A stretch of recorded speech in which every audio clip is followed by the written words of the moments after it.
നമ്മൾ എങ്ങോട്ടാ പോന്നേ? ചർച്ചിൽ പോവാ. ഏത് ചർച്ചാ സോണി?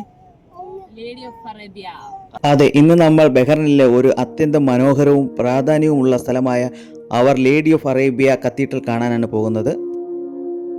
അങ്ങനെ ഞങ്ങൾ ദേവാലയത്തിൽ എത്തിയിരിക്കുകയാണ്.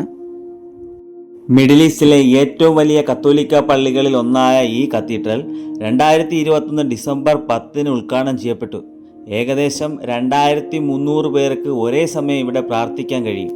ബഹ്റൈൻ രാജാവായ ഹമദ് ബിൻ ഇസ അൽ ഖലീഫയാണ് ഈ പള്ളിക്കായി ഭൂമി സംഭാവന ചെയ്തത്. ഇത് മതസൗഹാർദ്ദത്തിൻ്റെ വലിയൊരു ഉദാഹരണമാണ്. ഇതിൻ്റെ ഡിസൈൻ വളരെ സുന്ദരമാണ്. വലിയ ഗോപുരവും ആധുനികവും പരമ്പരാഗതവും ചേർന്ന ആർക്കിടെക്ചറും ഇതിൻ്റെ പ്രധാന ആകർഷണമാണ്. മതസൗഹാർദ്ദത്തിൻ്റെയും സമാധാനത്തിൻ്റെയും പ്രതീകമായി ഈ കത്തീഡ്രൽ അറിയപ്പെടുന്നു. ബഹ്റൈൻ പോലുള്ള രാജ്യങ്ങളിൽ ഇത്തരം സ്ഥലങ്ങൾ വളരെ പ്രാധാന്യമുള്ളവയാണ്. ഇനി നമ്മൾ കത്തീഡ്രലിൻ്റെ അകത്തേക്ക് പ്രവേശിക്കുകയാണ്.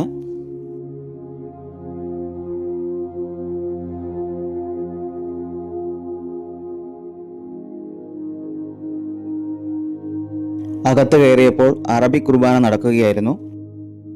അകത്ത് കയറുമ്പോൾ തന്നെ വളരെ ശാന്തവും ആത്മീയത നിറഞ്ഞ ഒരു അന്തരീക്ഷം നമുക്ക് അനുഭവിക്കാം.